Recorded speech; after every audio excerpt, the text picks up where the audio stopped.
sana sini, yang kayak gitu, nggak jauh-jauh dari perempuan lah, nggak jauh-jauh dari urusan seks kayak gitu. Mm-mm. Yang pernah saya waktu hamil, pernah saya ngomong ke suami, kerja dong gitu. Kerja dong, gimana ini udah nggak ada apa-apa gitu.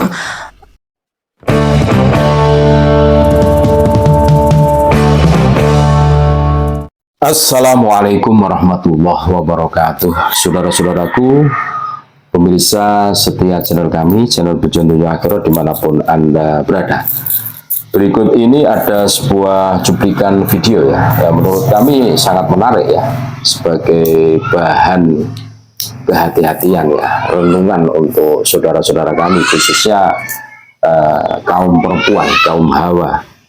Jangan sampai lah termakan oleh bujuk rayu kaum dobol yang sukanya sebagaimana yang kita semua tahu lah, Habib itu kalau ndak ngibul ya cabul, kurang lebih kan seperti itu. Nah ini yang menjadi perhatian modelnya itu nikah kepada perempuan ahwal Nusantara, punya anak, tinggal nikah lagi. Kalau model-modelnya seperti itu semua orang bisa bro, kan? Tanggung jawabnya itu loh, bagaimana nasib anak-anak, terus masa depannya bagaimana, itu kan yang harus dipikir. Terus bayaran sekolahnya kalau mondok gimana. Ini model-model kaum dobol ini seperti itu. Nah ini ada sebuah cuplikan video. Ketika kita mendengarkan ini, sesak dada kita, panas telinga kita. Tentu kita sebagai pribumi Nusantara kan nggak terima loh, ketika mendengar, melihat saudara-saudara kita dirasiskan, ya kan? Wah, katanya orang Jawa itu identik dukun. Wah, dasar kamu itu keturunan dukun gara-gara pakai belangkon. Ini kan rasis lah. Terus mereka menganggap golongan mereka adalah golongan yang luar biasa dan biasa di luar. Faktanya apa? Kelakuannya, wah, naudzubillah min dzalik kan. Nah, untuk lebih lengkapnya kita dengarkan kesaksian saudara kami yang pernah dinikahi Habib. Bagaimana rasanya? Remuk, redang, hancur hatinya. Betul ini. Kerja dong, gimana ini udah nggak ada apa-apa gitu, nggak ada yang bisa dimakan. Tapi saya dapat perlakuan dari mertua perempuannya, jangan nyuruh anak saya kerja, saya aja yang melahirkan, nggak pernah nyuruh kayak gitu.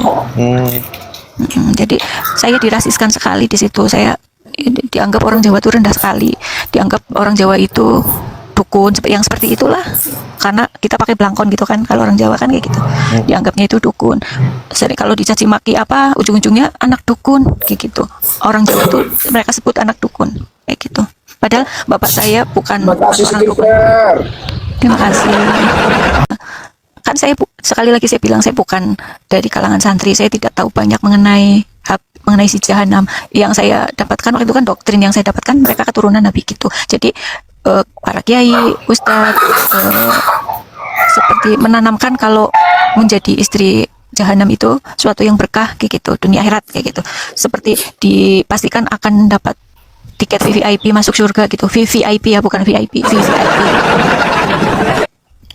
Perlu sangat berterima kasih kepada Abah Yai Imad yang mencerahkan. Kita kan dulu hampir tidak ada yang berani mengusut mereka itu sebenarnya siapa, kayak gitu kan. Kita semua itu dulu bodoh mempercayai mereka. Kayak gitu. Selagi waktu masih jadi istri Habib, saya kok gini gitu, kok keturunan Nabi itu gini. Saya sempat mengobrolkan ini sama seorang Kibin kok ini ya, katanya keturunan Nabi kok gini ya gitu. Si Kibin itu menerangkan ke saya, memang seperti ini mbak, keturunan Nabi itu seperti ini, kan sudah ada kitabnya. Besok itu kalau zaman akhir, Nabi itu akan dirusak namanya oleh keturunannya sendiri. Seperti itu jawabnya. Tekok namanya. Sebelumnya si perempuan ini, si istri orang ini sudah sering ke rumah, sudah sering diajak ke rumah tuh dari 9 bulan sebelum kejadian.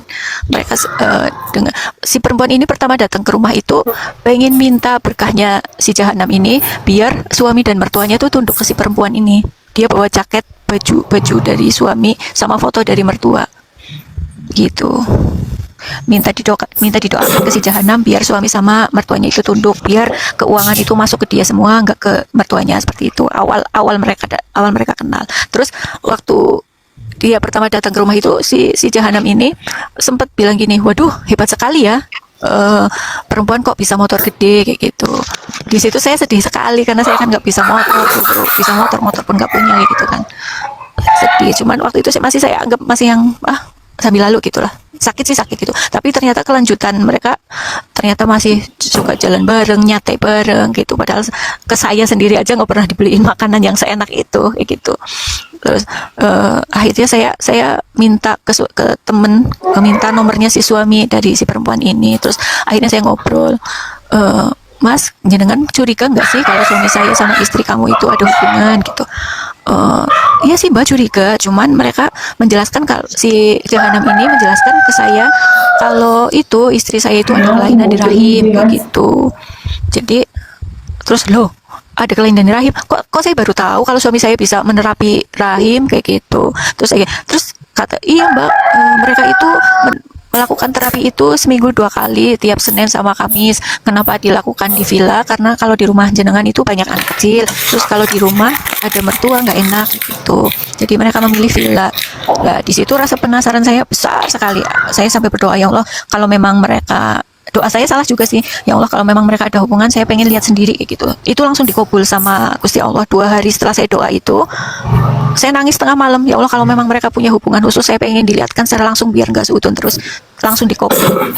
Waduh, tapi sakitnya luar biasa sampai yang sekarang saya melihat mereka tanpa baju yang layak. Saya histeris di situ, saya udah nggak karuan. Ya. Ngeri kan, kita semua sudah mendengarkan sebuah kesaksian, sebuah realitas yang betul-betul memilukan ya. Mantan istrinya kabut ya, diperlakukan tidak adil, semena-mena. Apakah ini dicontohkan oleh baginda Nabi Muhammad SAW? Tidak. Ini entah ini mengadopsi ajaran siapa ini. Iya kan? Dan ini bukan kali pertama, seringkali kita mendengarkan kasus-kasus seperti ini, kelakuan bejat mereka. Nah, ini yang harus kita jaga. Tentu kita sebagai pribumi Nusantara tidak terima seumpama saudara-saudara kita dibegitukan, dizolimi, masa depannya iya kan, kasihan nasib anak-anaknya, bagaimana? Nah, makanya kenapa kami mengunggah ini? Untuk memberikan edukasi kepada saudara-saudara kami sebangsa setanah air, khususnya kaum Hawa ini. Berhati-hatilah terhadap bujuk rayu kaum durjana ini. Iya, makanya kita semua sudah mendengarkan ya, sampai di situ mengatakan ya, jahanam ini sudah levelnya itu, tingkat emosinya itu sudah tidak tertahan lagi. Teringat masa lalunya bagaimana, ya kan, berbagai macam cara, ya, sampai di situ itu selingkuh, mengatasnamakan pengobatan, ada masalah tentang rahimnya, macam-macam.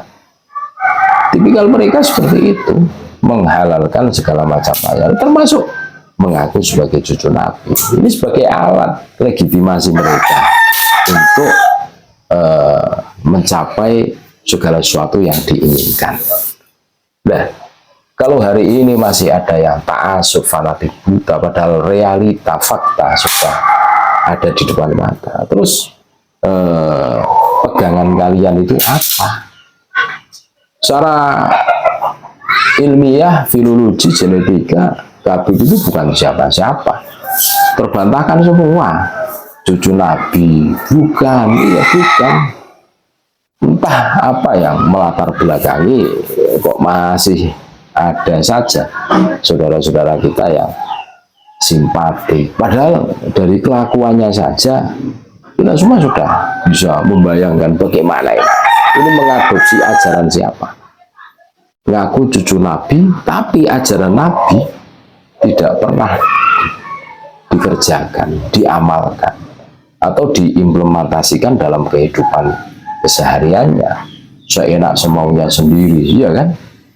Dan mereka kompak, ya sebagaimana kesaksian saudara kami ketika menyuruh suaminya Khabib ini untuk bekerja. Wah, ini malah dimarahi sama mertuanya. Oh, saya sebagai ibunya tidak pernah nyuruh anak saya kerja, kamu sebagai istri berani-beraninya. Ini model apa? Iya kan? Sungguh zalim, sungguh zalim.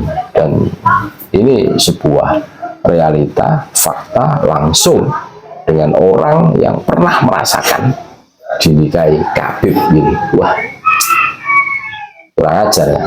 Jadi itulah saudara-saudaraku, ini mudah-mudahan bisa memberikan penyegaran, ya, edukasi, terus kehati-hatian buat semuanya, ya, jangan sampai terpedaya oleh bujuk rayu kaum-kaum yang bisanya ngaku-ngaku tok tanpa bisa membuktikan. Terima kasih. Wassalamualaikum warahmatullahi wabarakatuh.